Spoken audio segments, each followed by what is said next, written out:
Lo que quiere decir esto es que la teoría no logra distinguir si el axioma de elección es verdadero o no, porque tanto si lo afirmo como si lo niego, la teoría no tiene cambios. Es decir, si ella inicialmente era consistente, póngale la negación o póngale el axioma como tal, ella sigue siendo consistente. Entonces, en realidad no distingue que pues, el axioma sale siendo independiente. Así que uno puede pensar en la teoría de conjuntos con axioma de elección o sin el axioma de elección. Nosotros vamos a pensar toda esta parte de aquí en adelante usando el axioma de elección, ¿de acuerdo? Para eso, lo primero que voy a hacer es definir qué es una función elección. Entonces, consideremos a un conjunto no vacío. Y partes de A, con esta estrellita, lo voy a considerar como el conjunto potencia de A menos el singulete de vacío. Es decir, este señor P estrella de A está formado por todos los subconjuntos de A que son distintos del vacío.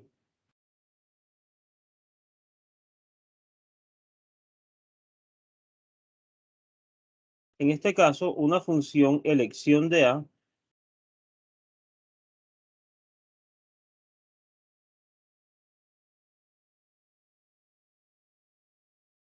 va a ser cualquier función f que tome a un elemento de partes estrella de A y lo mande en A, tal que para cada vez que yo tenga aquí, f de B es un elemento que pertenece a B. ¿De acuerdo? Entonces, básicamente, ¿qué me está diciendo esto? Vea, ¿qué es una función elección? Primero que todo, usted va a tomar su conjunto y lo va a particionar. Eh, digamos que este es mi conjunto A. Listo.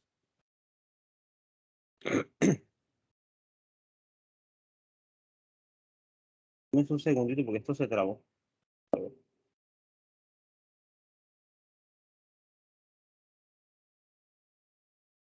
Ahí me están escuchando. Sí, profe. El tablero se pegó. Yo no sé qué tienen esos tableros que siempre que los utilizo en videollamadas, el único que no me da problemas es este otro. Y tiene el problema de que no me deja como que navegar continuamente. Pero espérense.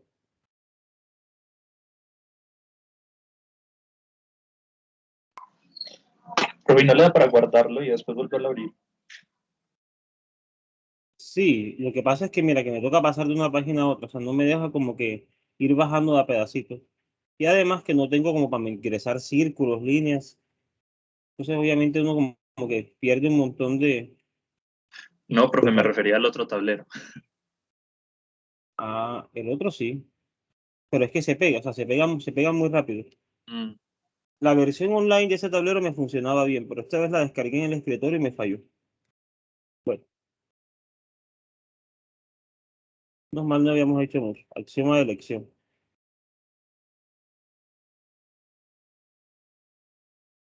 Entonces, como les decía, sea A un conjunto no vacío y P estrella de A el conjunto potencia de A menos el singulete de vacío. Entonces, una función elección de A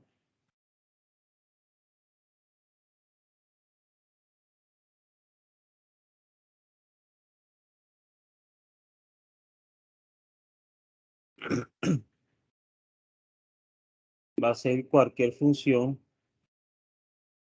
f que vaya de P estrella de A en A, tal que para cada vez que yo tome aquí el elemento f de B es un elemento de B. En otras palabras, piensen que A es esta cosa. Yo lo partí en todos sus subconjuntos no vacíos. Digamos aquí, B1, B2, B3, B4, B5, etcétera. La colección de todas esas cosas, pues, es justamente partes estrella de A. Entonces voy a entender ese partes estrella de A así, como que está formado por todas estas cosas. ¿Qué es lo que voy a hacer? Lo voy a mandar en A, tal que este B1, quiero que a todo este conjunto que recuerden que ya aquí lo está viendo como tal, como hecho un elemento, me lo va a mandar en un elemento f de B1, que voy a pedir que esté en la clase B1. ¿De acuerdo? Entonces, de alguna manera lo que estoy pidiendo es que a cada conjunto no vacío le asigna un único elemento. O sea, lo identifica con un único elemento. A cada subconjunto no vacío de A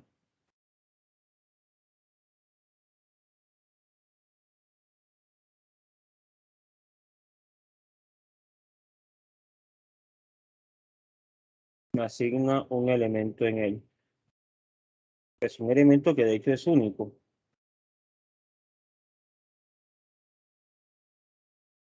Esto es lo que está haciendo esa función elección. ¿De acuerdo?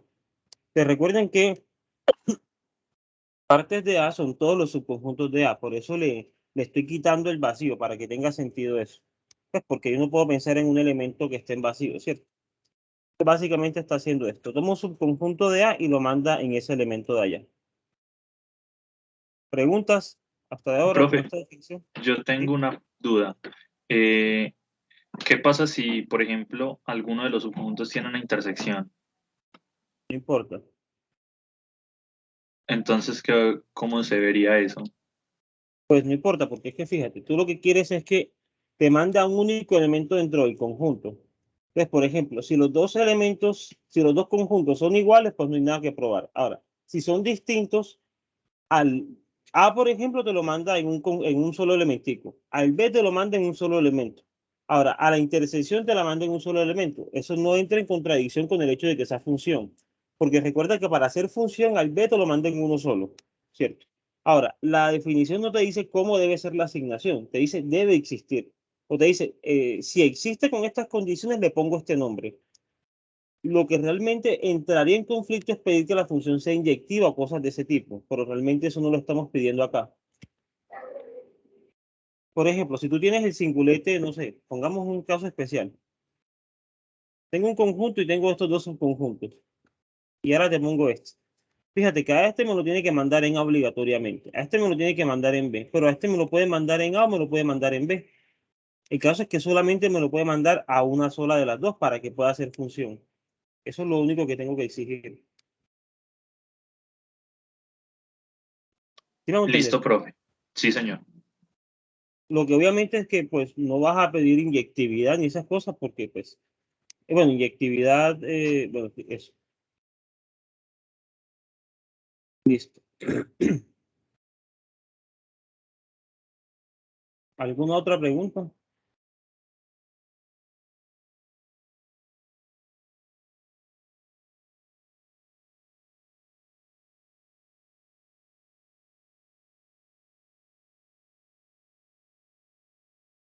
Perfecto. Bueno, entonces voy a empezar a dar algunas aplicaciones de esta cosa. Una de ellas va a ser caracterizar las funciones sobreyectivas. Ya les voy a explicar de qué se trata.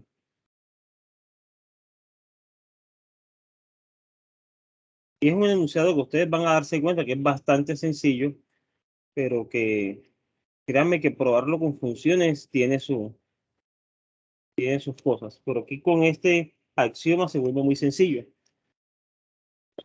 Que sea A un conjunto no vacío. Bueno, en adelante para mí todos van a ser conjuntos, ¿de acuerdo? Y F, una función. Ah, bueno, no he mencionado lo que es el axioma de elección. El axioma de elección simplemente me dice que todo conjunto no vacío tiene una función elección.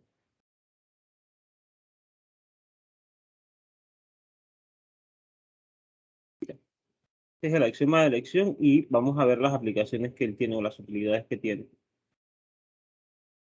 Si A es conjunto no vacío,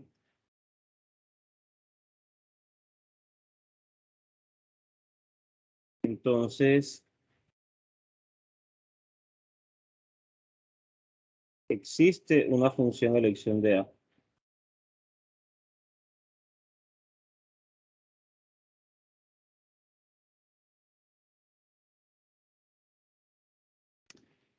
Eso es lo que me dice el axioma de elección. Y vamos a ver Ahora sí, el teorema que les dije hace un momento. Vamos a caracterizar las funciones sobreyectivas. O sea, A un conjunto no vacío y f de A en B una función.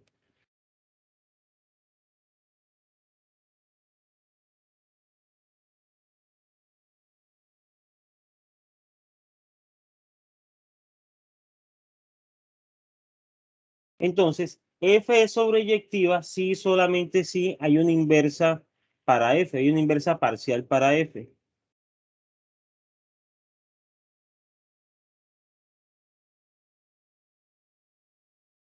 Este sí con doble i es un sí solo sí. Si solamente si yo puedo encontrar una función g de b en a, tal que f compuesto g es la idéntica en b. Entonces, ¿qué es lo que me está diciendo? Vea, esta señora es sobreyectiva si yo me puedo devolver, de tal forma que la compuesta me dé la identidad de B, ¿de acuerdo? Enunciado que es meramente de funciones, pero la prueba sí requiere axioma de elección. Como les digo, la prueba es sencilla, ya la vamos a hacer, aquí ya no cabe. Entonces, por favor, copien esto y ya continuamos.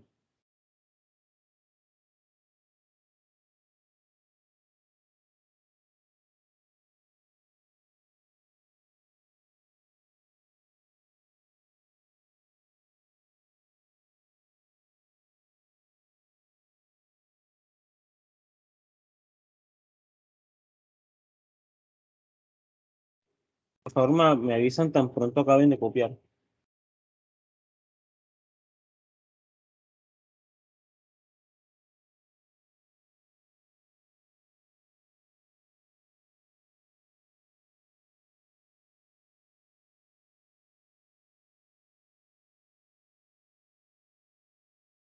Listo, profe.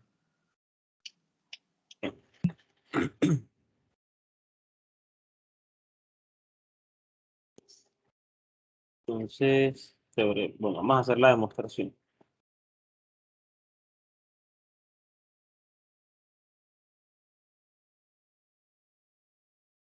Bueno, entonces tenemos un sí solo sí. Voy a empezar suponiendo que f es sobreyectiva. Suponga que f es sobreyectiva. Voy a construir la inversa. Sea R, que ya sé que existe una función elección de A.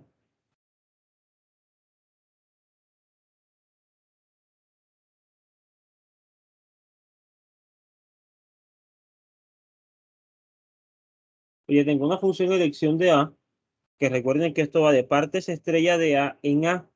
Y esta es una función sobreyectiva que A de A en B. Yo lo que quiero es construir una función que va de B en A. Esto lo voy a hacer de la siguiente manera. Para cada elemento Y en B,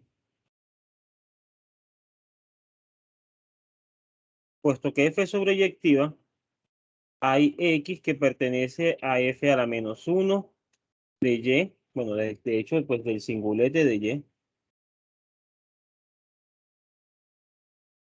Y esto está contenido en A.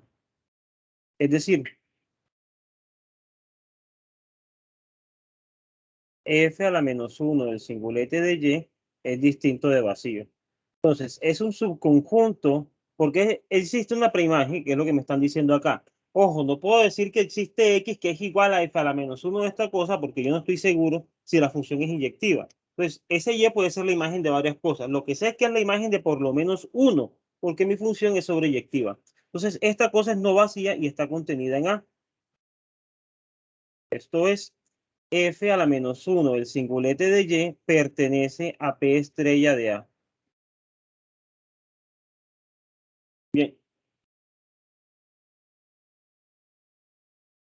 tomemos G de B en A como la función que a cada Y en B le asigna R de F a la menos 1 de Y.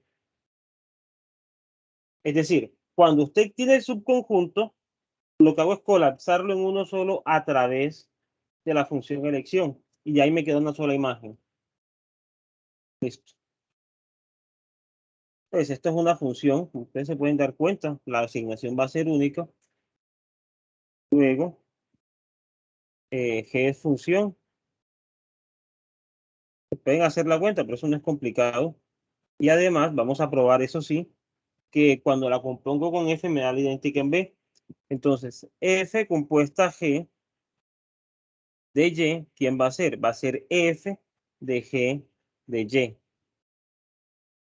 Pero ¿quién es G de Y? Esto es F de la función elección de F a la menos 1 del singulete de Y. ¿Pero qué es esto? Esto es un elemento que pertenece a la imagen inversa de este singulete de Y a través de F. Es decir, es un elemento del conjunto de elementos cuya imagen es Y a través de F. ¿Y qué es lo que estoy haciendo? Evaluar a F en ese elemento. Pues esto me tiene que dar Y. Luego, F compuesta G es igual a la idéntica en B. Pues porque esto es lo mismo que decir I sub B de Y. Y listo, ahí he probado que si la función es sobreyectiva, entonces tiene esa forma de hacerle la inversa. El recíproco no necesita axioma de elección y se los dejo como ejercicio para el viernes.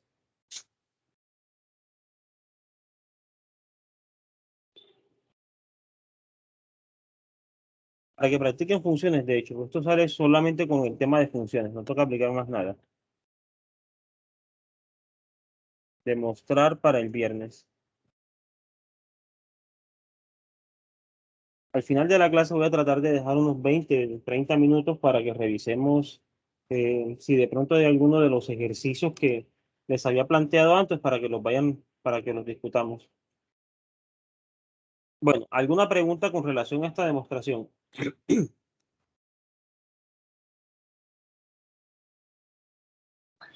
Profe, yo la verdad no la entendí bien.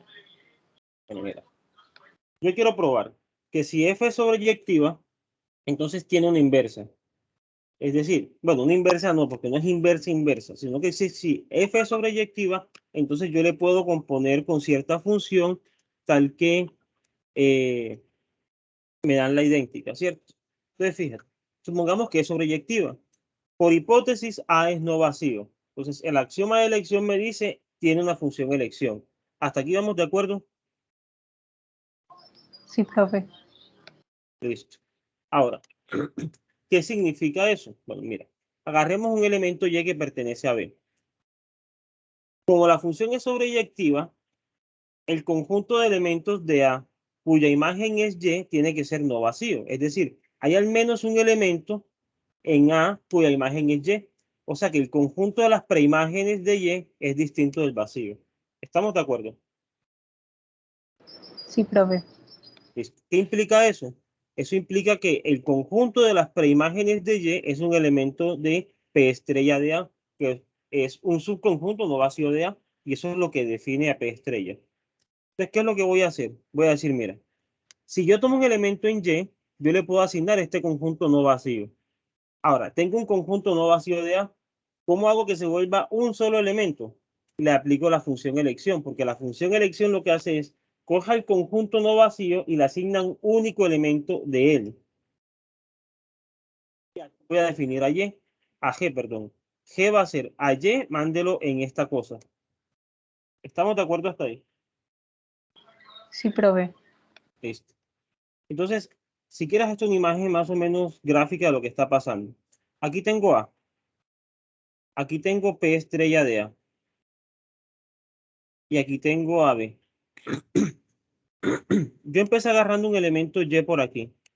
Cuando yo agarro a Y, llego a que a él le corresponde un único elemento aquí que se llama F a la menos 1 del singulete de Y. El problema es que esta cosa es un conjunto, o sea que yo no lo puedo mandar para A directamente. Pero ¿cómo lo puedo traer hasta A? Le aplico la función elección. Porque yo aquí tengo una función R, ¿cierto? Entonces, mira, lo que hago es que a Y me lo traigo primero para P estrella de A y luego me lo traigo para A.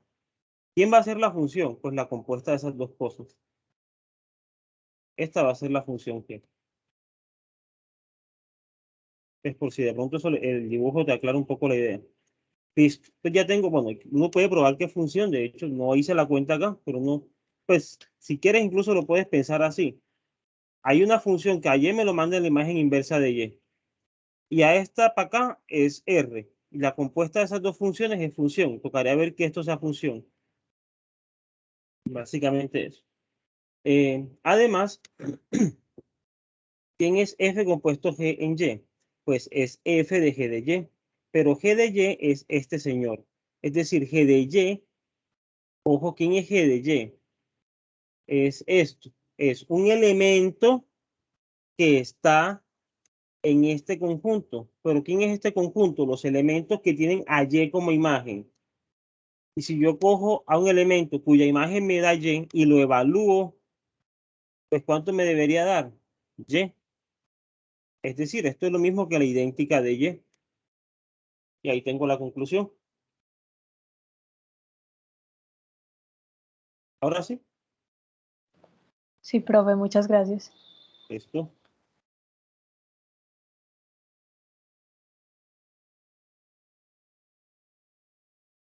Si quieres, hagámoslo así. Voy a escribirlo así.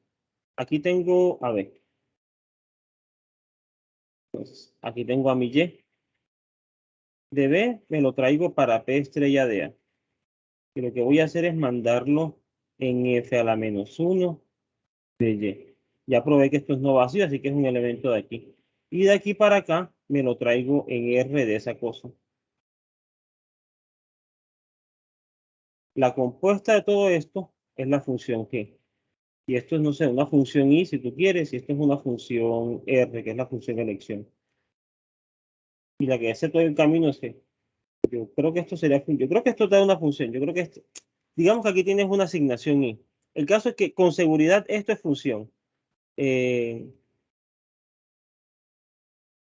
¿Cómo probar que es función de manera fácil y rápida?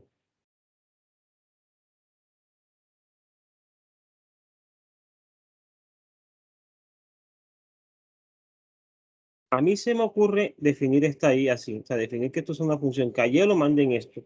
A ver, eso tiene que ser, bueno, ayer solamente puede tener, sí, esto es función, sí, a ver, sí, esto es función. Con seguridad que esto es función, la compuesta es función. Entonces, si quieres, para que no pruebes que esto es función así como calabrava, pueden hacer la cuenta de que esto de aquí es una función.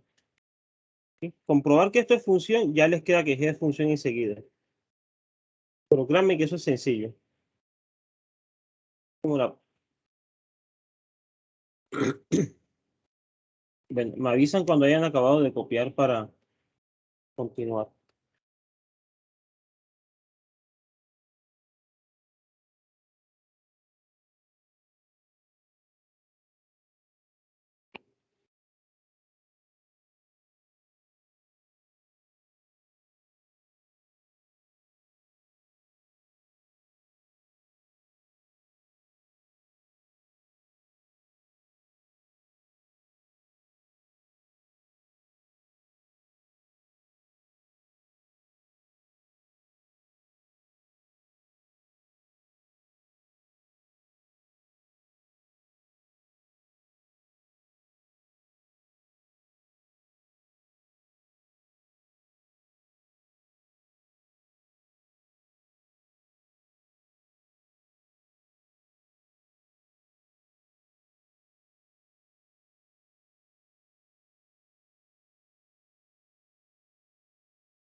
Profe, pues por mi parte ya.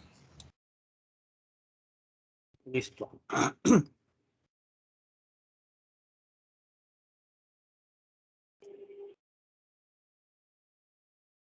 Bueno, ya les tengo otra forma de entender el axioma de elección. O sea, vamos a ver otra forma equivalente de expresarlo.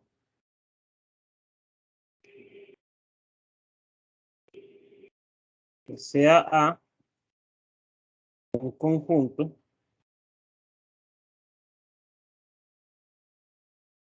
tal que si A y B están en A, y A es distinto de B,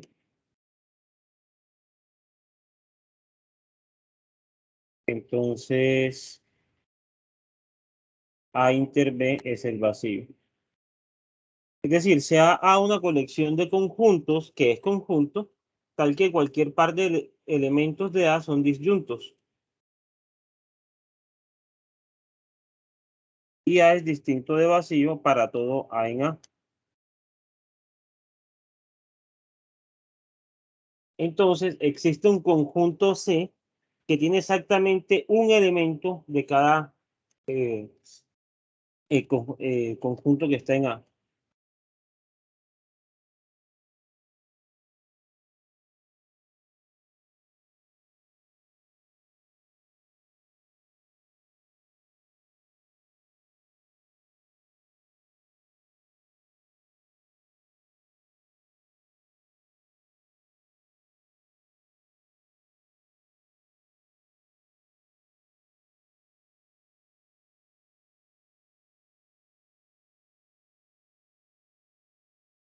Y a C se le llama conjunto elección de A.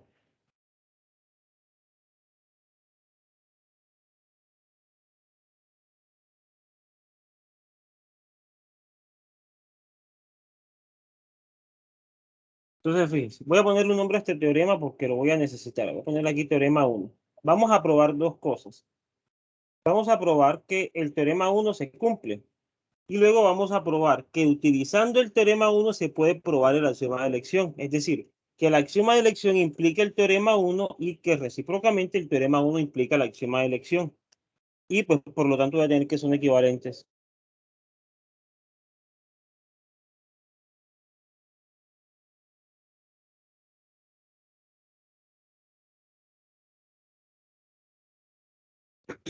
Entonces, vamos a probar este enunciado como tal. Miren lo siguiente. Si yo tomo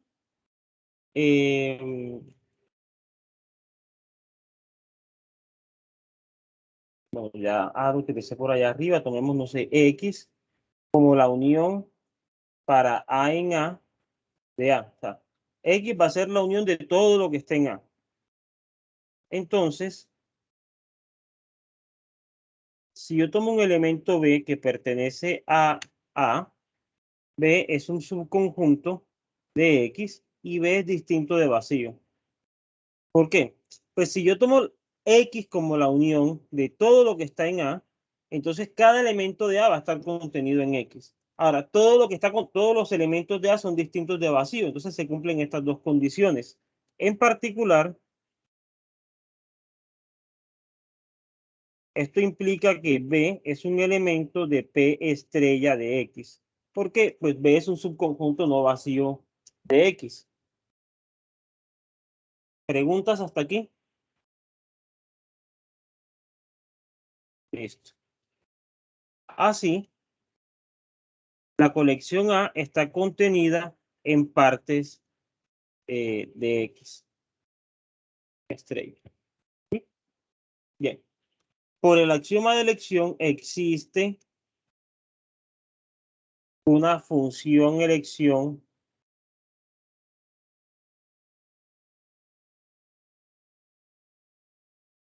digamos R de X. Esa función de elección, ¿por qué existe? Porque X es la unión de cosas no vacías, por lo tanto X es no vacío. ¿Qué sucede acá?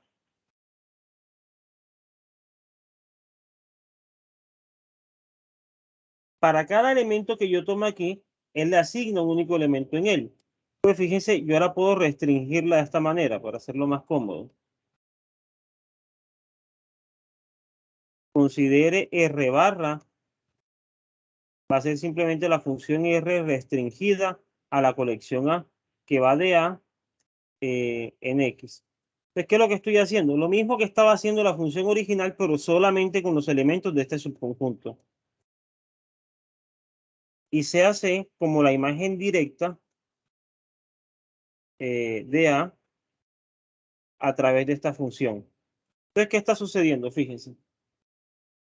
Ya, este es el C que necesito. ¿Por qué?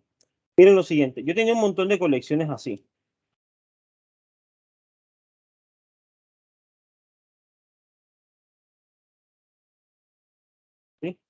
Y todas las tenía agrupadas en una cosa grande a la que le llamaba A. ¿Qué fue lo que hice? Miren, esto se puede ver dentro del conjunto potencia de A, pues quitándole el vacío como tal.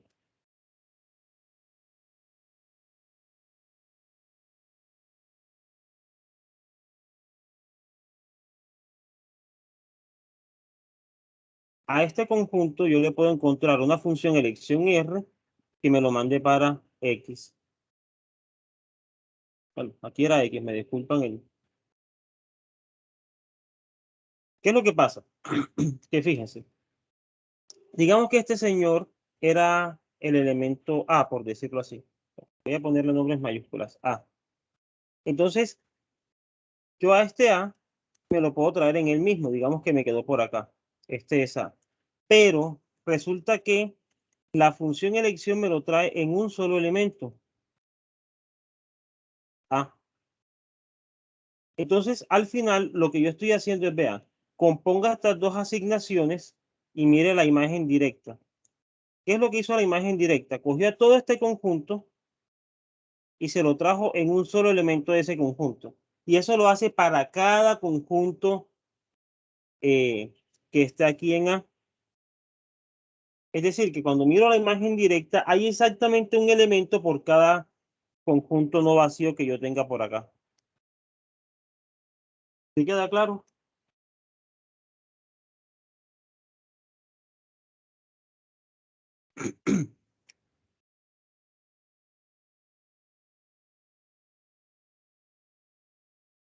¿Hay preguntas o está clara la prueba?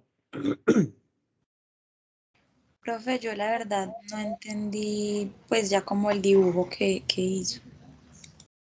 O sea, lo que no se entendió fue el dibujo. Dale. Dame un segundo.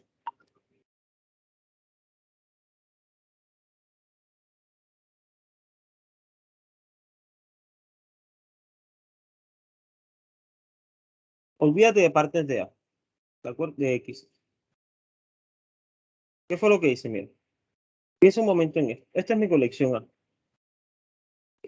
Yo sé que esto está en un lugar más grande. Esto es partes de X. Es, por ejemplo, este es A. Lo puedo entender acá. ¿Cierto? Ojo, A como un elemento de esta colección A caligráfica. O sea, estos no son el mismo A. De aquí para acá yo puedo pensar en la inclusión. O sea, que aquí tengo una función. Ahora, de aquí yo tengo una función que me lleva para X, que es la función elección, que a este A me lo manda en un solo elemento que se llama R sub A, digamos. Entonces, si agarro otra cosa, digamos este de aquí, y le llamo B, yo lo puedo meter acá con la inclusión. Pero la función elección lo que hace es que me le manden un solo elementico RB. Esta cosa, si yo sigo en este camino, fíjate que lo que estoy haciendo es encontrar por cada elemento que tengo aquí en A, un solo elemento acá en X. Ojo, que además tiene la condición que pertenece, R sub A pertenece a A, R sub B pertenece a B. Es decir, a cada elemento de A, de esta A que tengo aquí, estoy encontrando un conjunto. Bueno, estoy encontrando un conjunto, no estoy encontrando un elemento de él, exactamente un elemento de él. Cuando yo considero la colección de todos esos elementos, eso me da el conjunto C que estoy buscando. Ahora, ¿cuál es la colección de todos esos elementos? Pues son los elementos que obtengo al hacer este proceso, inclusión R, con todos los elementos de acá. Pero ¿cuál es esa función? R barra. Entonces, cuando yo hago R barra de todo A, eso me da un conjunto C. Y ese conjunto C está formado por un elemento de cada uno de estos conjuntos. Ese es el C que estoy buscando.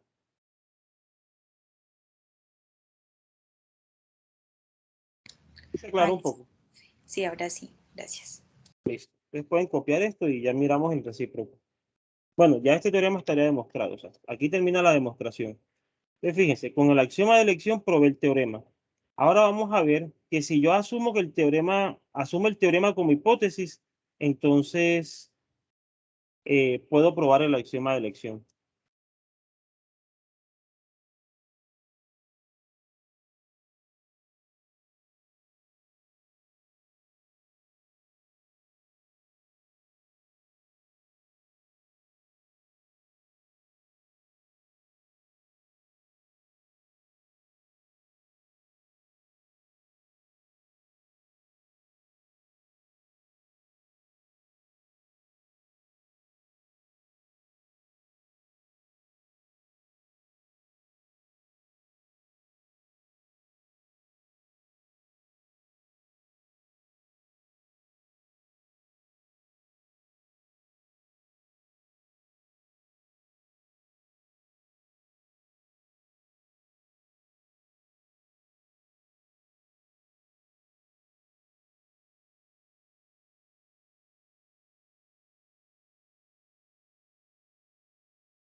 Profe, una pregunta.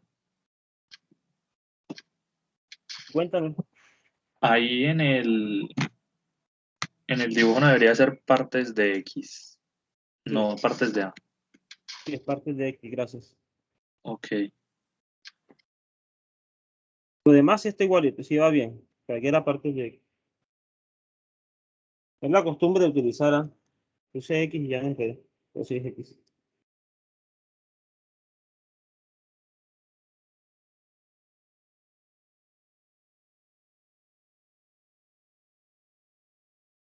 Revisan cuando hayan copiado.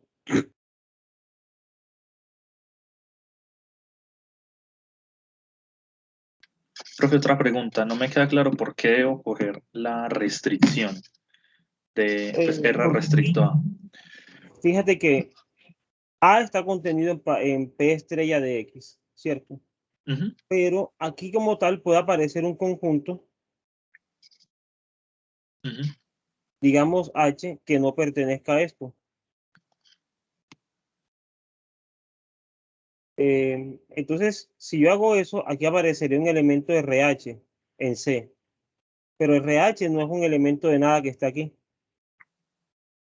Ok, entonces restringo básicamente para que no se me salga de... Exactamente, para que los elementos que están en C sean exactamente elementos de cosas que ya estén en A. Porque es que aquí pueden haber más cosas. Pero a mí lo que me interesa es lo que está en A.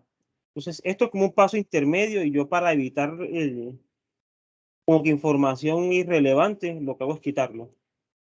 Ok, Claro que si tú lo que quieres es un conjunto que contenga eso y pueda contener otras cosas, no necesitas hacer la restricción. Pero si quieres que contenga exactamente ese tipo de cosas, pues sí toma la restricción como tal.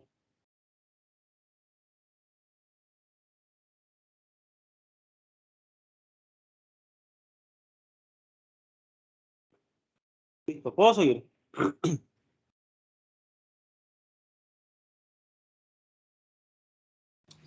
Sí, profe. Teorema 2. Bueno, fíjense, si vamos a ser respetuosos, esto debería ser teorema 1 y esto teorema 2, ¿cierto? ¿Es para qué?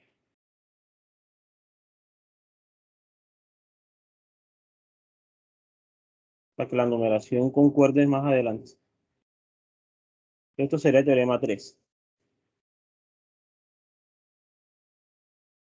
El teorema 3 dice básicamente que el teorema 2 implica el axioma de elección.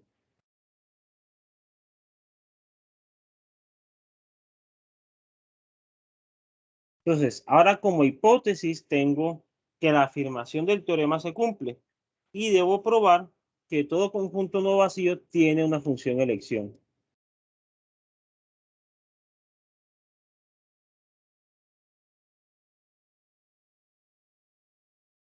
¿Cómo vamos a hacer eso? Fíjense.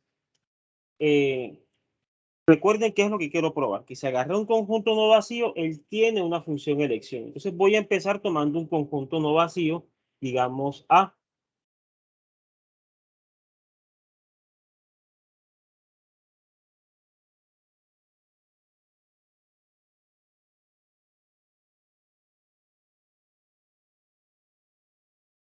Listo.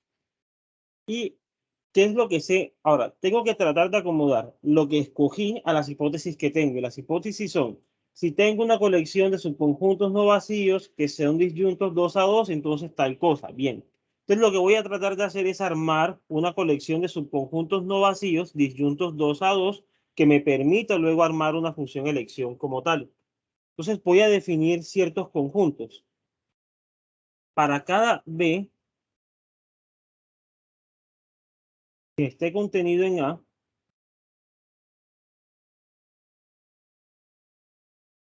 voy a definir un conjunto Q sub B, que van a ser la pareja de B con X, tal que X es un elemento de B. ¿De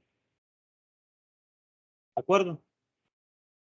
Entonces, ¿qué sucede?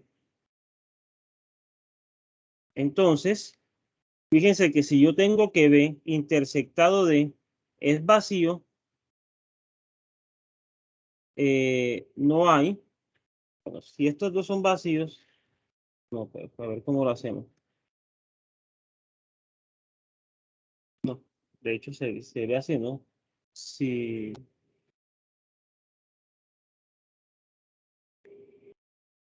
bueno, sí. Si B es distinto de D, entonces, para todo X que yo tome en B y para todo Y que yo tome en D, la pareja B, X siempre va a ser distinta de la pareja D, Y, porque como las dos entradas no son iguales, nunca pueden las dos parejas ser iguales. En particular, ¿qué es lo que está diciendo esto? Que la colección Q sub B intersectada con la colección Q sub D es vacía. En otras palabras, ¿qué quiere decir esto?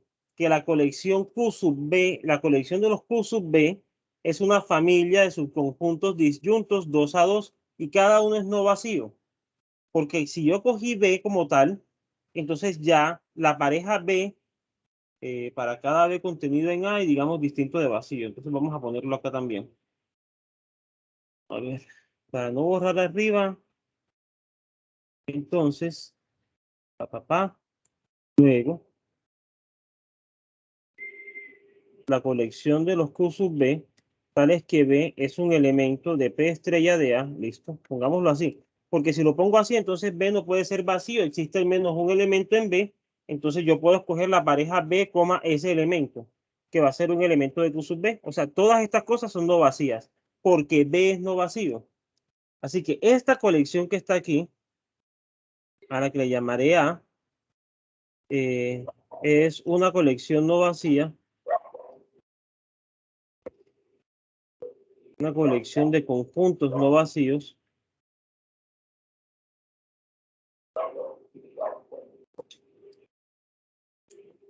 de conjuntos no vacíos de A disjuntos 2 a 2.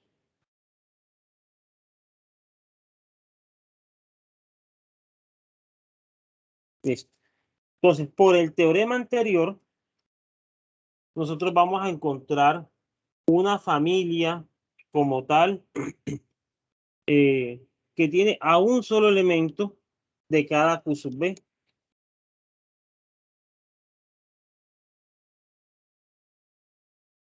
Por el teorema 3, que es la hipótesis, recuérdese, A y C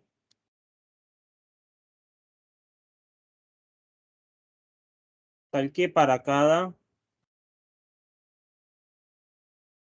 B en P estrella de A,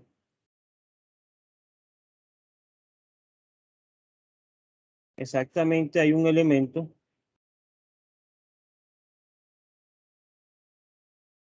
digamos B, X sub B de Q sub B en C. Ese C como tal define una función elección para A.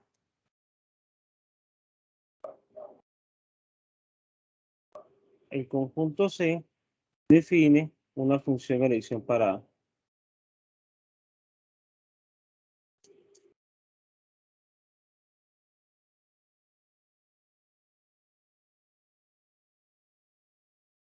¿Y cómo lo hago? Pues miren, Yo aquí tengo P estrella de A. Y por acá tengo A. Yo tengo que acá hay una sola pareja B, XB. Pero B es un elemento de aquí. Y el XB es un elemento de acá. Entonces yo puedo tomar la función que a B le asigne el XB. Y hay una sola forma de asignarlo porque hay una sola pareja de esta forma ahí. Entonces, eso me da como tal la función elección. Ya les hago un dibujito de qué es lo que quiere decir eso. ¿Alguna pregunta?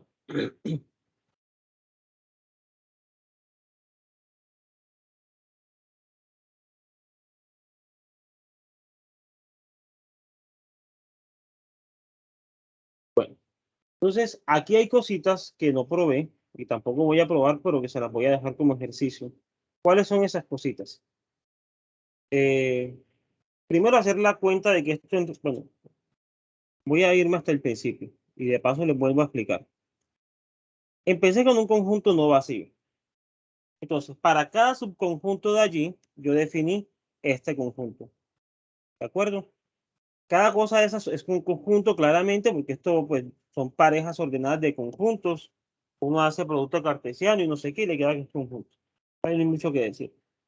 Entonces, tengo estas cosas definidas. ¿Qué sucede? Si yo tomo que B es distinto de D, ninguna pareja que tenga a D en la primera entrada puede ser igual a una pareja que tenga a D en la primera entrada. Porque para ser iguales como pares ordenados tienen que tener igual la primera e igual la segunda.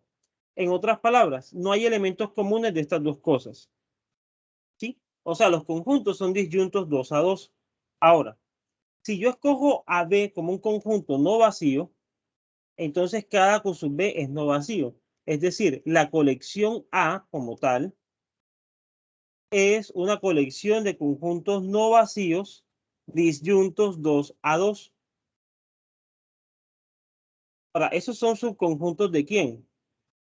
Y aquí sí me equivoqué yo. Y ustedes no se dieron cuenta. Estos son subconjuntos de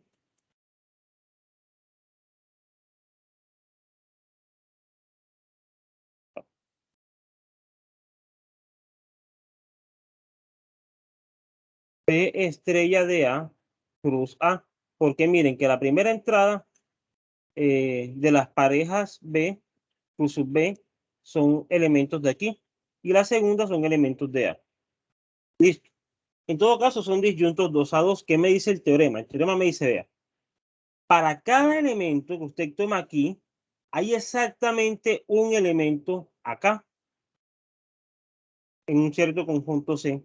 Ese conjunto C pues está formado por parejas de esta manera. Es decir, yo puedo pensar que él es una asignación B, X sub B y es una sola para cada conjunto. Básicamente eso es lo que define una función. Tiene una única imagen. O sea que yo estoy encontrando una función elección de A como tal. Algo que no probé. Esta colección es conjunto, por ejemplo. Ejercicio para ustedes. Porque, ojo, miren que la hipótesis me decía, en el teorema anterior me dice, si A es un conjunto de conjuntos, pero yo nunca probé que esto era conjunto. Pero como les digo, uno puede hacer la prueba, es bastante sencilla, pero para que vayan practicando un poco. Y bueno, no sé si hay alguna pregunta en relación a esto.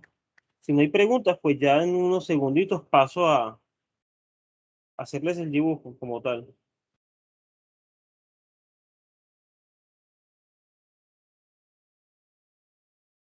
¿No hay preguntas? Listo. Entonces, 2 minuticos para que copien. Hacemos un dibujo de esta prueba y les doy otra forma equivalente del axioma de elección.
No tengo...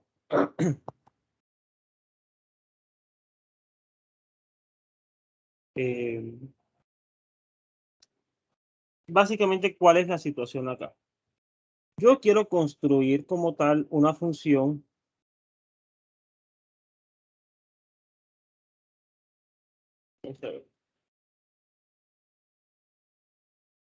yo quiero construir una función que vaya de P estrella de A en A, ¿cierto? Entonces, ¿qué es lo que voy a hacer? Cuando tomo un elemento B aquí, yo voy a pensar, este aquí es un punto, ¿cierto? Porque es un elemento de B. Pero acá es un subconjunto, digamos que es todo esto. Entonces, estoy mirando quiénes son todas las posibles parejas que en la primera entrada tienen a B y en la segunda a un elemento de B. Estoy pensando en esta linecita de aquí. Digamos. Este es Q sub B. Cuando tomo un elemento D distinto, digamos que él está por aquí, y en principio, digamos que él puede intersectar a D, eso no importa, a B. Pero Q sub D va a ser esta linecita de por acá. Esta es Q sub D. Y así sucesivamente con todos. Digamos que por aquí aparece E, y es esto por acá.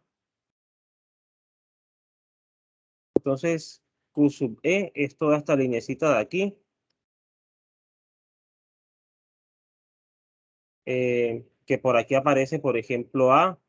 Entonces, Q sub A sería toda esta linecita. Vertical por acá. Trato de hacer una línea bien hecha por aquí.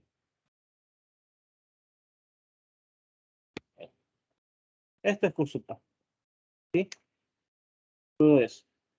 Entonces, ¿qué fue lo que hice después? Vea. Como ya todas estas cosas son en sí mismas disyuntas, 2 a 2, además, yo sé que cada uno es no vacío, puedo escoger un elementico individual para cada uno de ellos. Entonces, todo esto lo puedo escoger como un solo elemento. Digamos, este puntico negro. Voy a coger otro color para que no se confunda con esto. Yo puedo escoger un solo elemento para esto. Puedo escoger un solo elemento para esto. Puedo escoger un solo elemento para esto. Puedo escoger un solo elemento para esto. Y el conjunto de todos esos elementos es justamente C. Entonces, ¿qué es lo que voy a hacer? Voy a armar una función aquí. Esta es la función. Esta es la función R que estoy buscando. Porque a cada elemento de D le está asignando un solito elemento de acá, que está en su correspondiente conjunto.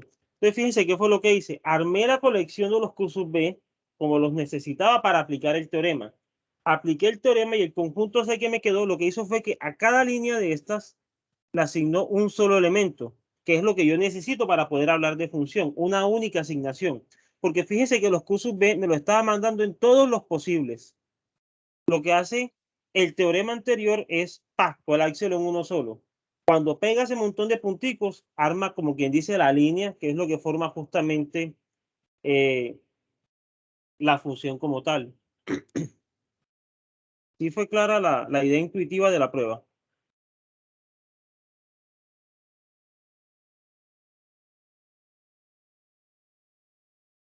¿Sí les quedó clara la idea? O sea, quiero hacer este tipo de dibujos y cosas para que vayan cogiendo intuición a la hora de hacer sus ejercicios. Si no está claro, con tranquilidad díganme que yo vuelvo y repito. Bueno, entonces A mí no asumiré me que quedó claro. ¿Ah? A mí no me quedó muy claro. ¿Sí o no? Es que no escucho bien. No sé si es mi sonido o el tuyo. Profe, no me quedó claro casi el dibujo. Bueno, ¿el dibujo o la prueba? O las dos. No, la prueba sí la logré entender mejor, el dibujo no tanto. Bueno, mira. Yo quiero construir como tal una función que vaya de este conjunto P estrella de A en A. ¿Cierto? Entonces, ¿qué es lo que voy a hacer? Cuando miro a P estrella está formado por todos los subconjuntos no vacíos de A. Entonces, por ejemplo, si cojo un elemento B aquí Aquí se ve como un puntico, porque es un elemento de esto. Pero acá se ve como un pedacito de línea, porque es que él es un subconjunto de A. ¿Vamos bien hasta ahí? Sí, señor. Bueno, entonces mira, cuando yo miro Q sub B, él son las parejas de la forma B, algo que está en B. Es decir, algo que tiene a B en la primera componente y la segunda componente en B. O sea que es como una lineecita vertical acá. Y así sucesivamente lo miro para cada cosa. Si miro, por ejemplo, D aquí, y digamos que D es este conjunto de por acá, entonces D va a estar formado por esta lineecita vertical. Similarmente, si miro para E va a estar formado por esta lineecita vertical. Pues digamos, diciendo que esa es esta cosa, ¿cierto? Y como A también es un subconjunto no vacío de A, pues debe aparecer una línea para A, que esa sí va a cubrir todo esto. Pero A en partes de A se ve como un elemento, o sea, como un puntico. Por eso es una línea vertical esto. Bien. ¿Hasta aquí vamos claros? Sí, profe. Bueno, ahora, ¿qué sucede acá? Sucede que esta colección de todas las líneas, que fue lo que yo llamé A caligráfica, esa A cursiva, ¿qué particularidad tiene? Pues tiene que, primero, todo lo que está ahí es distinto de vacío. Segundo, si yo cojo dos lineecitas de esas dos lineecitas no se intersectan, mientras que sean distintas. Por ejemplo, la línea roja y la verde, como son distintas, no tienen nada en común, como te puedes dar cuenta. Básicamente porque un elemento que está aquí debe tener en la primera componente a B y un elemento que está acá en la primera componente tiene que tener a D. Pues si D es distinta de B, pues no pueden tener puntos en comunes estas dos cosas. Bien, ahora, ¿qué puedo hacer? Fíjate que básicamente tengo a B con muchas imágenes, a D con muchas imágenes, a E con muchas imágenes. Yo necesito colapsar todas en una sola imagen para poder hablar de función elección. ¿De acuerdo? Ahora, ¿cómo las colapso en una sola cosa? El teorema, o sea, la hipótesis del teorema, que es el teorema 2, me dice, vea, si usted tiene una colección de conjuntos disyuntos 2 a 2, donde cada conjunto es no vacío, yo puedo encontrar un solo elemento que representa cada uno de ellos. Y la colección de todos ellos existe y se llama C. O sea que existe C que tiene exactamente un puntico de cada una de estas cosas. O sea que existe un conjunto que solamente tiene un punto de aquí, que solo tiene un punto de acá, que solamente tiene un punto de aquí y que solo tiene un punto de acá. Cuando yo pego todos esos puntos para todos los posibles subconjuntos, lo que me queda es justamente la función que estoy buscando. ¿Por qué? Porque mira, si tú coges el puntico, a ver, si quieres borremos la línea, puede ser que la línea les confunda. Yo fue como para utilizar la intuición de que las funciones se ven de esa manera. Recuerda que función es para cada elemento del dominio existe un único en el codominio. Pues si yo cojo B, hay un único elemento acá.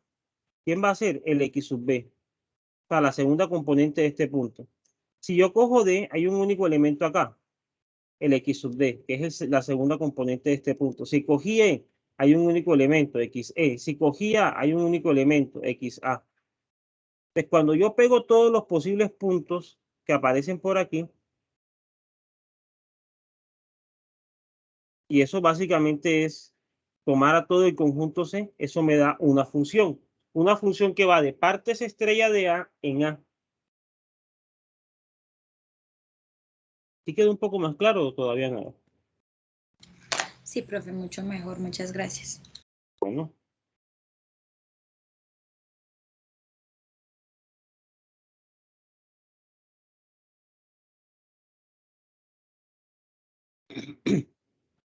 Bien. Voy a hacer otro teorema ejercicio, o sea, voy a hacer la mitad de la prueba, que es otra versión equivalente al axioma de elección. Este sería el teorema 4, ¿cierto? Este me dice lo siguiente. Sea A sub I, con I en I, un conjunto de conjuntos. Un conjunto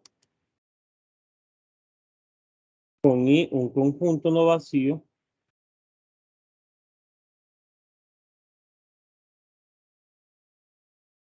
y A sub I distinto de vacío conjunto para cada I en I. Entonces, el producto cartesiano para I en I de los A sub I es distinto de vacío. Es decir, si usted toma un conjunto de conjuntos no vacíos, indexado por un conjunto no vacío, el producto cartesiano de toda esa colección es no vacía. Vamos a probar este teorema, para eso vamos a utilizar el axioma de elección. Y para el recíproco, se los voy a dejar como ejercicio. El recíproco es probar, bueno, el recíproco del teorema no, sino que el proceso inverso, o sea, uno puede utilizar este enunciado para probar el axioma de elección. Demostración. Primero que todo voy a unir todas estas cosas. Bueno, recuerden que, antes de que lo olvide, voy a recordarles la definición de esto, aunque yo si mal no me acuerdo, la semana pasada la habíamos visto nuevamente, pero bueno, no está de más recordarlo. Recuerden que este producto cartesiano está formado por todas las funciones que van desde I en la unión para I en I de los A sub I, tales que para cada I en I, f de I pertenece a A sub I, ¿cierto? Entonces yo básicamente quiero demostrar que existe al menos una función con estas características. Y eso lo voy a hacer vía el axioma de elección. Entonces, lo primero que voy a hacer es que le voy a poner nombre a esta unión. Sea A la unión para I en I de los A sub I. Listo. Esto implica en particular que A es distinto de vacío. ¿Por qué A va a ser distinto de vacío? Porque es la unión de cosas no vacías. Entonces, obtengo un conjunto no vacío. Bien. Como el conjunto es no vacío, como tal, existe una función elección de A, que sea R de P estrella de A en A, una función elección de A.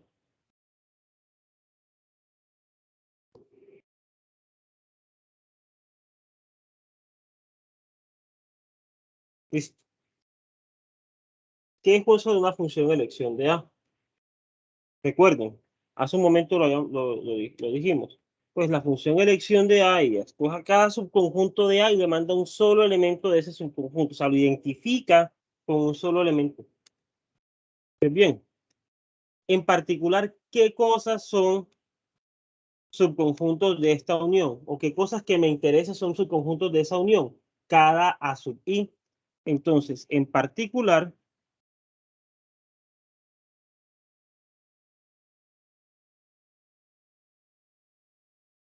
para cada A sub I hay un único representante, digamos R de A sub I, que pertenece a A sub I. Porque esto es justamente la función elección. Y este A sub I es un subconjunto no vacío de A. Así que yo puedo evaluarlo ahí. Entonces voy a definir una función. Sea F la función que va de I en la unión de los A sub I para I en I, la función que a cada I lo manda en el representante de la clase A sub I. Entonces, el representante de la clase A sub I, por definición de función elección, pertenece a sub I. O sea que esta función F cumple la condición que estoy pidiendo acá arriba. Claramente, F pertenece al producto para I en I de los A sub I. Así que el producto para I en I de los A sub I es distinto de vacío. Y listo. Ahí acabaría la prueba. ¿De qué se trata el ejercicio que les voy a dejar? De probar que el teorema implica el axioma de elección.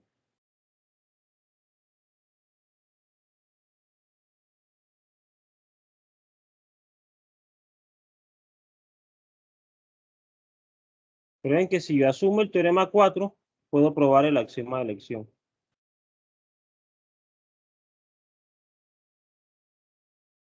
Es decir, tomen esto como hipótesis y demuestren el axioma de elección. Pueden copiar esto, me van contando por favor si hay preguntas y ya continuamos.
Acabaron de copiar.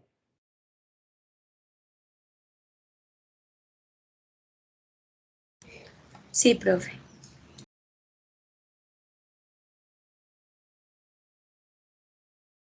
Bueno, preguntas. Bueno, otro ejercicio que de pronto les resulte enriquecedor sería hacer un dibujo de la demostración esta. Hacer como una ilustración de qué es lo que se estuvo haciendo ahí. Bien. Les voy a poner una tarea que es básicamente una lectura. Y esto se trata de leer la sección 5, perdón, la sección 3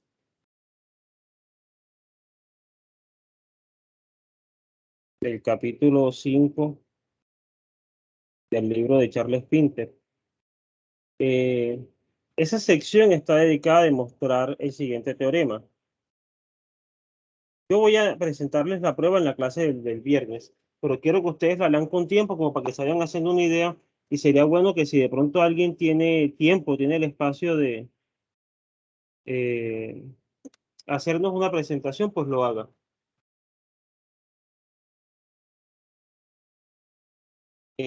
Esto se trata de lo siguiente.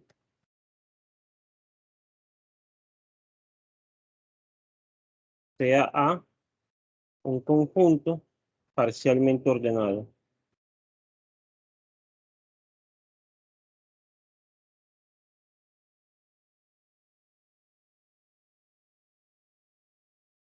Un conjunto parcialmente ordenado tal que cada cadena de A tiene supremo.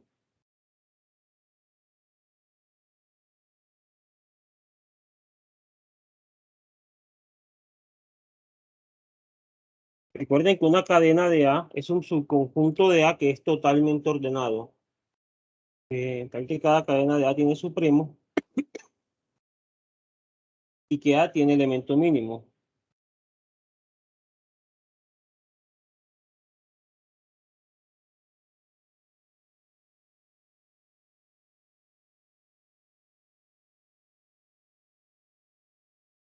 demostrar que hay un elemento que no tiene sucesor inmediato. Demostrar, bueno, demostrar no, pues porque este es como el teorema, ¿no? Entonces, hay A en A, tal que A no tiene sucesor inmediato.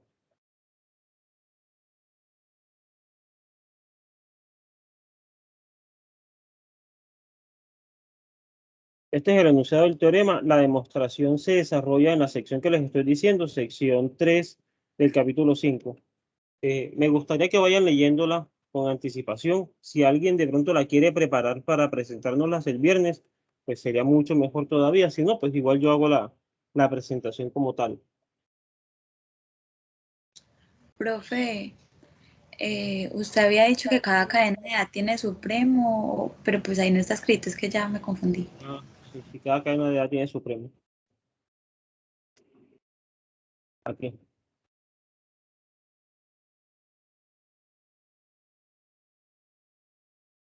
Y hasta ahora no le empieza a dar hambre y se come hasta las letras.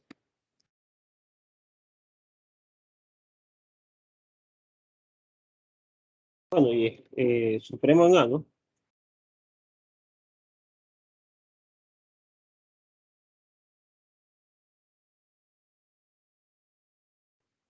Ahora voy a quiero encaminarme un poco hacia demostrar algunos teoremas sobre maximalidad, algo que se llama principios maximales, que es básicamente dos cosas, el principio maximal de Hausdorff y el lema de Shor. Vamos a probar esos dos. Yo creo que hasta ahí llegaríamos hoy. La siguiente clase hablamos sobre el teorema de Zermelo. Probamos pues que todas esas todos, el principio maximal de Hausdorff, el lema de Shor y el teorema de Zermelo son equivalentes al axioma de elección, y nos quedaría de pronto hacer algunos ejercicios y aplicaciones de eso, que sí le voy a dedicar un poquito más de tiempo, como para que vean realmente por qué es importante este axioma en la matemática. Listo. Entonces voy a definir lo que es una cadena maximal y ya empezamos a trabajar con eso.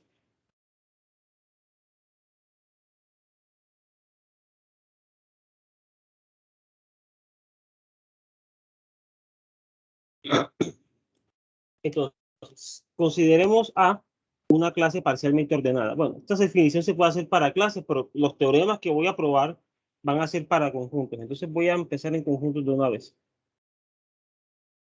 Sea A un conjunto parcialmente ordenado y C una cadena de A.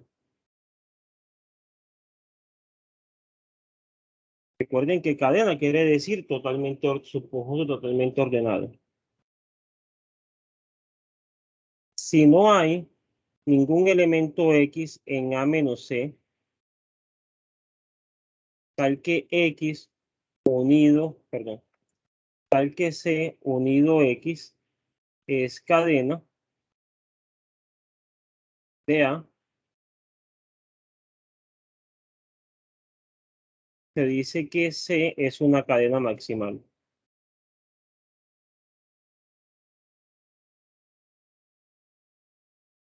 Entonces, ¿qué significa ser una cadena maximal? Es ser una cadena que no está contenida en ninguna otra cadena. ¿Está claro eso?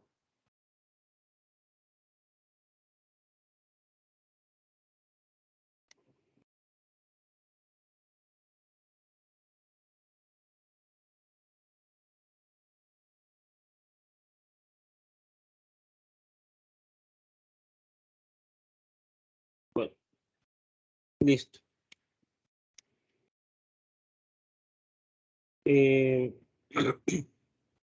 Entonces vamos a anunciar y probar lo que es el principio maximal de Hausdorff. De hecho, pues en principio cuando esta cosa la prueban, fue por allá en el año 1909, a nadie le dio como mucha importancia, ni le prestó mucha atención, básicamente porque no se vio para qué se utilizaba como tal. Luego lo publica nuevamente, y lo utiliza para probar, de hecho, que todo espacio vectorial tiene una base. Entonces ahí ya los algebristas le empezaron a prestar atención a ese teorema. Y nosotros vamos a mirar la prueba de que efectivamente todo espacio vectorial tiene una base utilizando el principio maximal de Hausdorff y el lema de Zorn. Básicamente, pues son formas equivalentes de ver la misma cosa. Les voy a mostrarles por acá el enunciado del teorema, que es bastante sencillo pero poderoso. Entonces, esto era teorema ¿qué? Teorema 4, este sería el teorema 5. Por acá tenemos el teorema 6.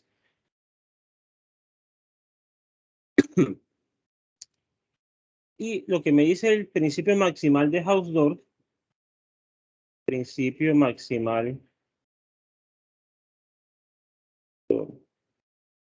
es que todo conjunto parcialmente ordenado tiene una cadena maximal.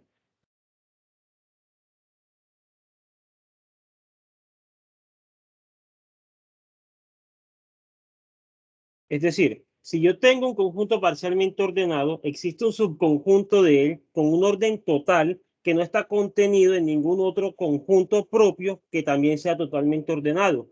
Porque fíjense que ser cadena maximal lo que me dice es yo no me puedo estirar otro paso. O sea, soy una cadena que ya no se puede estirar, no se puede agrandar más. ¿De acuerdo? Ya les hago un dibujito como tal de lo que es una cadena maximal y pasamos a ver la demostración de este principio. Entonces, terminen de copiar esto y por favor me avisan cuando hayan acabado.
¿Puedo continuar?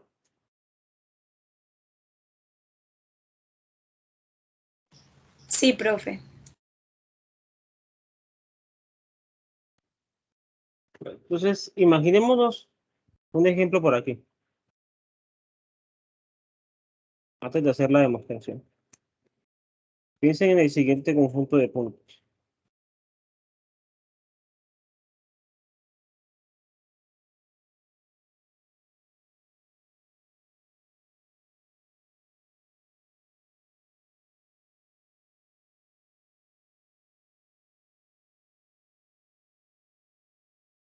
Y pongámosle nombre a la cosa. A, B, C, D, E, F. ¿Cuáles son las cadenas de A? Las cadenas de esto, ¿cuáles son?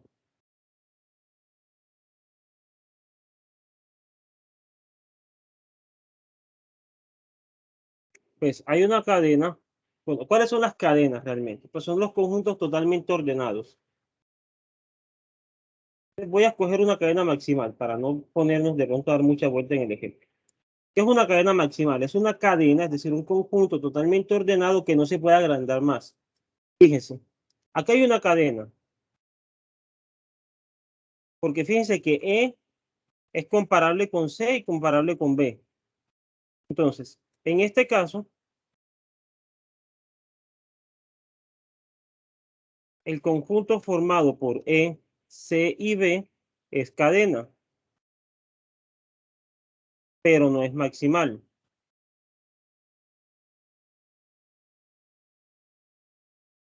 ¿Por qué no es maximal? Porque yo le puedo pegar F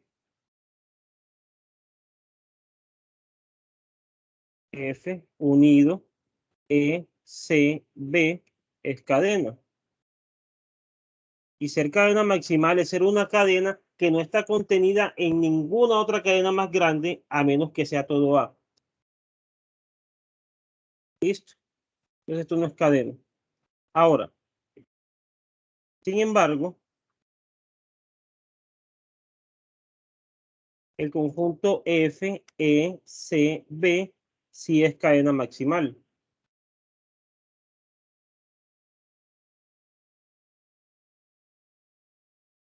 ¿Por qué es cadena maximal? Porque yo no le puedo pegar ni D ni A de manera que siga siendo cadena. Si le pego a D, fíjense que D no es comparable con C. O sea, el conjunto que resulta no es cadena. Si le pego a A no es comparable con B. O sea que tampoco es cadena.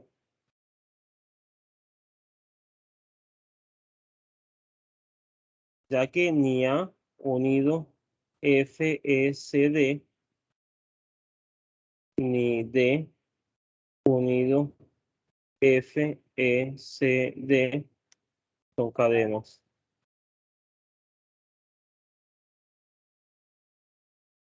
Y listo. Ahí tengo mi conclusión. ¿Alguna pregunta con relación a eso? Bueno, ¿quién más es cadena maximal? ¿Quién me da otra cadena maximal de este conjunto? ¿A quién más puedo tomar como cadena maximal? Profe, A, C, E, F. Ya voy. El conjunto A, C, E, F. Ese es. Manuela. Sí, profe. Listo. Es cadena maximal de A. ¿Por qué es cadena maximal de A? Pues mira, este y este. Listo. ¿Qué pasa aquí? Pues si yo le he pegado a E, no me da cadena porque estos no son comparables. Y si le pego a D, no me da cadena porque estos no son comparables. Listo. Entonces, si yo le pego a B, a ese conjunto, o le pego a D, a ese conjunto, esos no son cadenas. Ahora, hay más cadenas maximales. ¿Cuál puede ser otra cadena maximal? Tomar E, F y D. Porque si yo le pongo otro elemento, por ejemplo, este ya no me va a dar cadena. O este tampoco me da cadena, este tampoco me da cadena. Entonces, por ejemplo, D, E, F, también puedo tomar, qué sé yo. Yo creo que esos son todos, ¿no? Sí, así, así. Yo creo que esos son todos.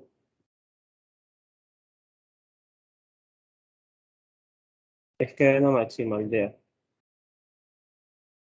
Ahora, fíjense que en este caso tengo un conjunto pequeño y el orden, pues, es como fácil de determinarlo.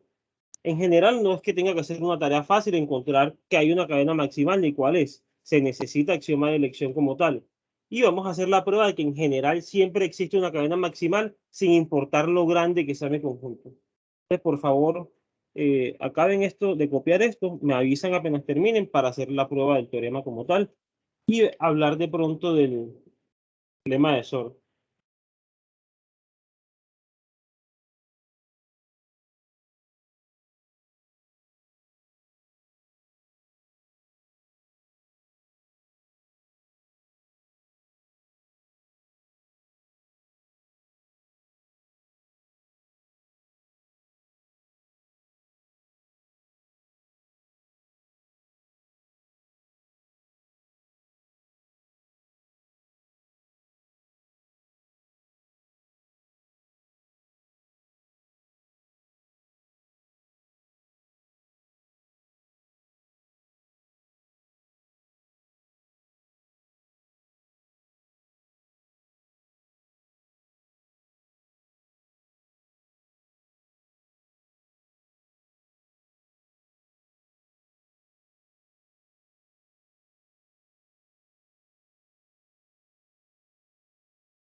Continúo.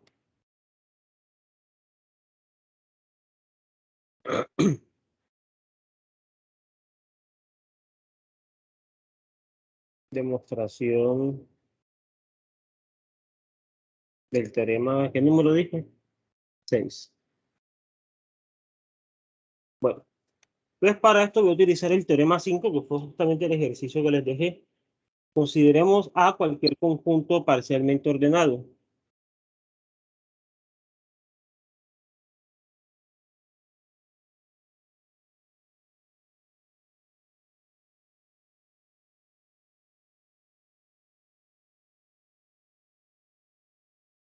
Y lo voy a tomar no vacío, porque fíjense que si el conjunto es vacío, pues trivialmente se cumple el teorema.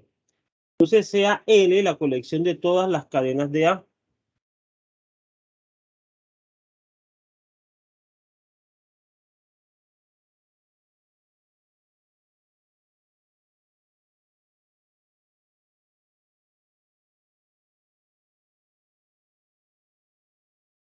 Y voy a ordenar esa colección por inclusión.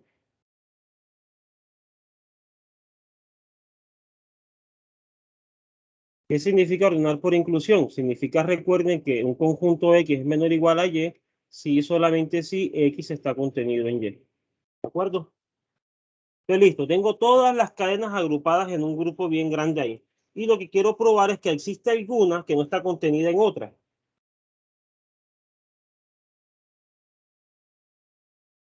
Entonces, el vacío claramente es un conjunto totalmente ordenado. Trivialmente, pues es un conjunto totalmente ordenado. Entonces, en particular, el vacío es una cadena de A, es decir, vacío pertenece a L, es decir, L es distinto de vacío.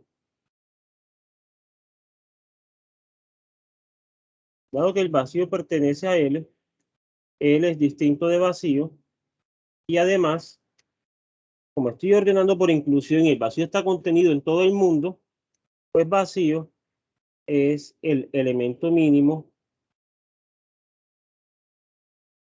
de mi colección. Listo. Ahora lo que voy es a construir quién es como tal el supremo de cualquier subconjunto que yo agarre ahí. Entonces, se hace una cadena de L. Me basta probar como tal que C tiene supremo, porque fíjense que el teorema me dice, vea, si el conjunto tiene menor elemento, es parcialmente ordenado y cada cadena tiene supremo, entonces hay alguien sin sucesor inmediato. Y ese alguien es el que estoy buscando. Esa va a ser mi cadena maximal. Te voy a probar que esta cadena tiene supremo. Y voy a definir acá como la unión de todo lo que está ahí. La unión de los C que están en C de C.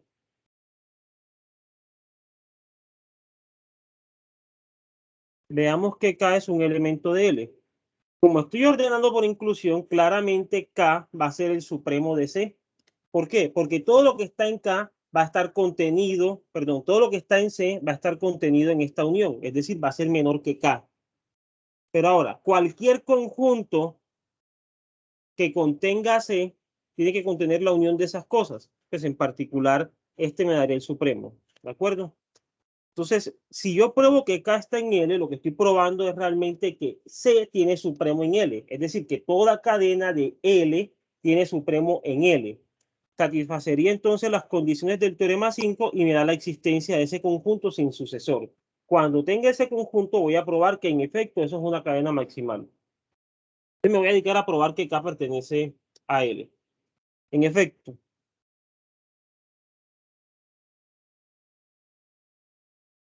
sean X, Y dos elementos de K.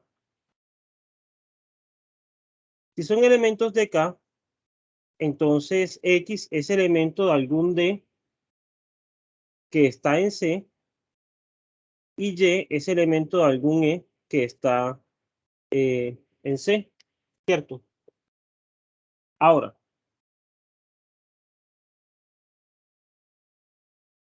lo que tengo es que D y E son dos elementos de C y C es cadena. O sea que D tiene que ser comparable con E. Entonces me queda que E está contenido en D o D está contenido en E. Suponga, sin pérdida de generalidad, que en este caso E está contenido en D. Si es el contrario, pues suponga el contrario, que D está en E y la prueba sigue igualita, de hecho. Entonces, ¿qué sucede? Si E está contenido en D, me quedaría que tanto X como Y son elementos de D. Pero ¿quién es D? D es una cadena de A. O sea que X y Y también tienen que ser comparables. Como D es cadena,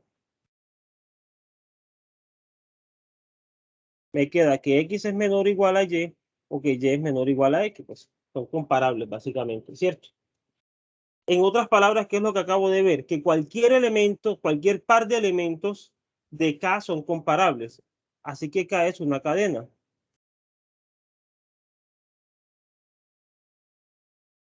Luego K es cadena de A, de donde K pertenece a L.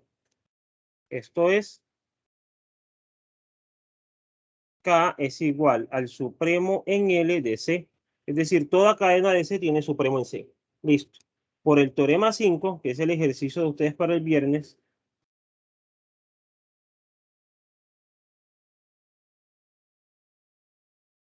existe un elemento ahí que no tiene sucesor inmediato. Existe, no sé, llamémosle B, que pertenece a L, que no tiene sucesor inmediato.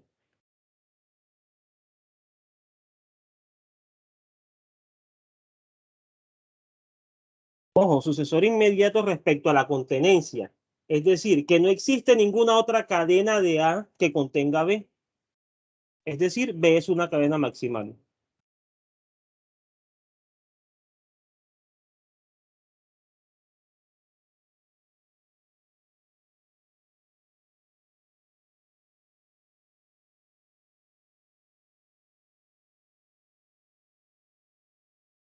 Listo. Bueno, obviamente que estoy excluyendo el caso de que A sea, recuerden que A puede ser totalmente ordenada y en ese sentido, pues A va a ser cadena de ella misma.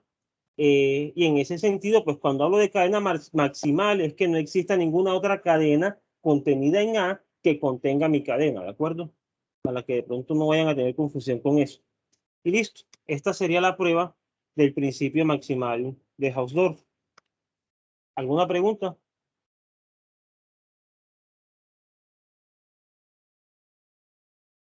Pueden copiarla, por favor, y en un momento hablamos de lo que es el lema de Sol.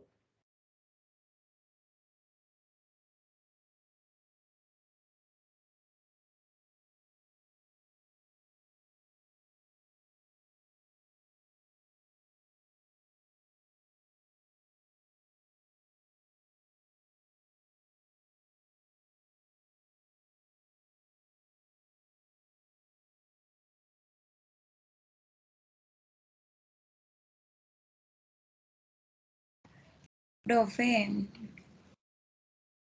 Sí, cuéntame. a mí la definición de K pues me confundió un poquito y luego pues porque eso ver que está en L indica que es el supremo, no. No, mira, K es la unión de todo lo que está en la cadena C, ¿cierto? Ahora, cuando tú pruebas que está en L, estás probando que K es una cadena como tal. Entonces, digamos, si K es el supremo, lo que estás probando es que la cadena C como tal tiene un supremo en L, ¿de acuerdo? Ahora, ¿por qué K es el supremo? ¿Qué significa ser el supremo en términos de la contenencia? Que soy el conjunto más chiquito que contiene el conjunto dado. Es decir, K es el conjunto más pequeño que contiene a C. ¿Sí me hago entender? Sí, profe. Listo, Entonces, gracias. que K contenga C es claro, ¿cierto? Porque todo lo que está en C, todo lo que está formando a C lo estoy uniendo. ¿Sí? Ahora, ¿por qué es el más chiquito? Pues si yo tengo algún conjunto H, por ejemplo, que contenga C, en particular H contiene a la unión de todo lo que está en C. Es decir, contiene a K. Esto es, K es más pequeño que H. En otras palabras, K es la menor cota superior. Lo que estoy probando es que esa menor cota superior, es decir, ese supremo, es un elemento de L. En otras palabras, toda cadena de L tiene supremo en L. Entonces, ahí estaría verificando las hipótesis del teorema 5, que era lo que quería hacer. Listo, profe, muchas gracias. Bueno, ¿alguna otra pregunta?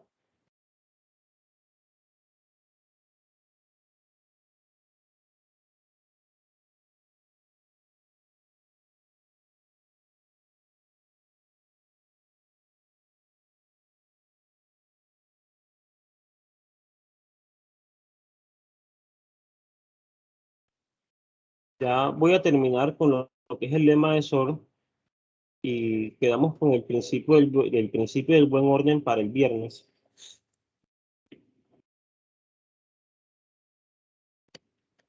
Voy a dar una definición de conjunto inductivo para el caso en que tenga conjuntos parcialmente ordenados. Recuerden que la definición de inductivo que yo di cuando hablamos de números naturales, lo que me estaba hablando era de conjuntos en general, era que tuviera el vacío y el sucesor siempre. Por ahí nunca pedí la hipótesis de que fuera parcialmente ordenado ni nada de eso. Así que no vayan a confundir las dos cosas. Entonces, un conjunto A, o sea A, un conjunto parcialmente ordenado.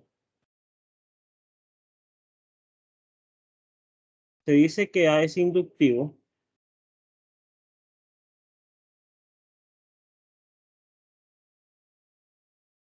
si cualquier cadena de A tiene cota superior en A.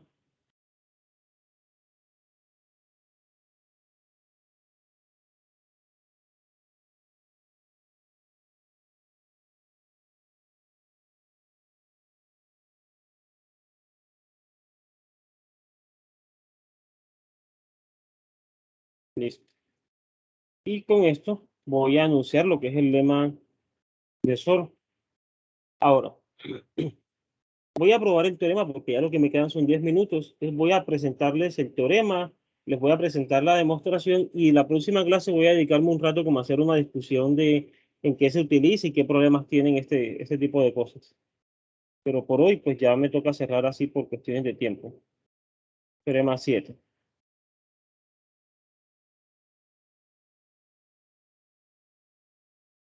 Entonces, este teorema me dice que todo conjunto inductivo tiene un elemento maximal.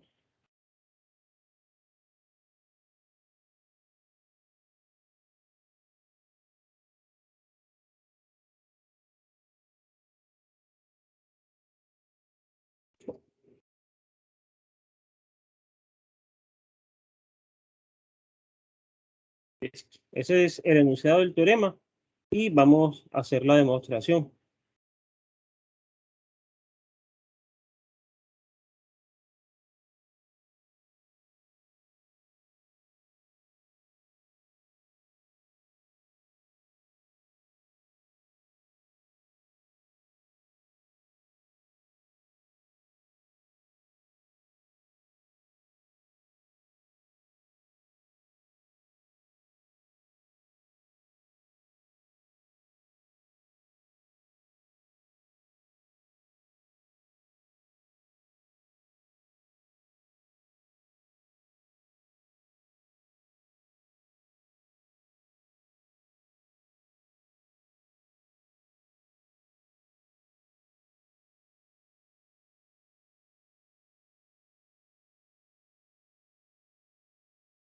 Bueno, entonces empecemos por un conjunto inductivo. Sea A un conjunto inductivo.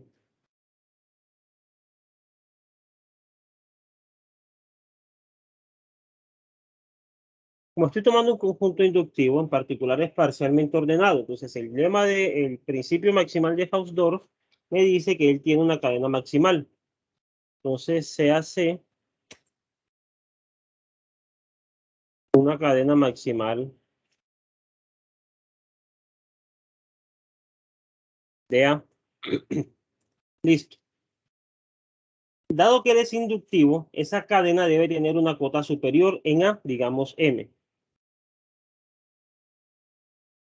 Sea M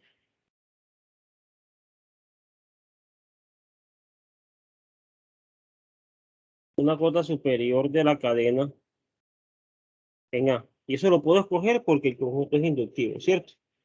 Ahora, supongamos que existe un elemento X en A que es mayor que M.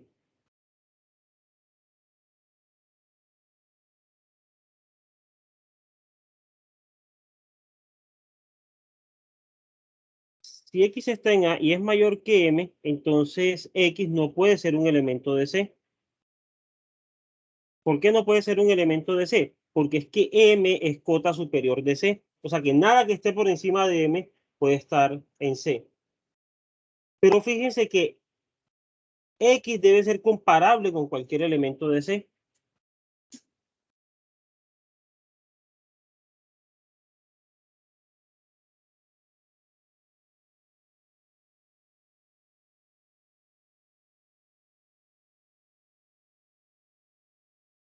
¿Por qué es comparable con cualquier elemento de C? Porque X es más grande que M y M es más grande que todo lo que está en C. Entonces, X es más grande que todo lo que está en M.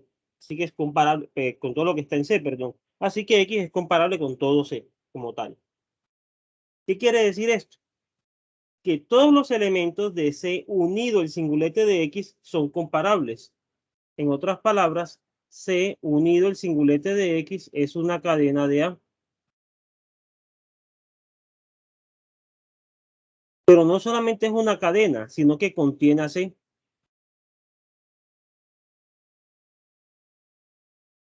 Y esto es absurdo. ¿Por qué es absurdo? Porque C es una cadena maximal, ¿de acuerdo?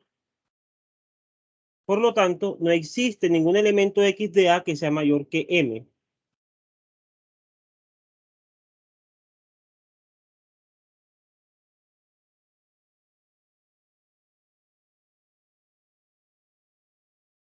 En otras palabras, M es un elemento maximal de A.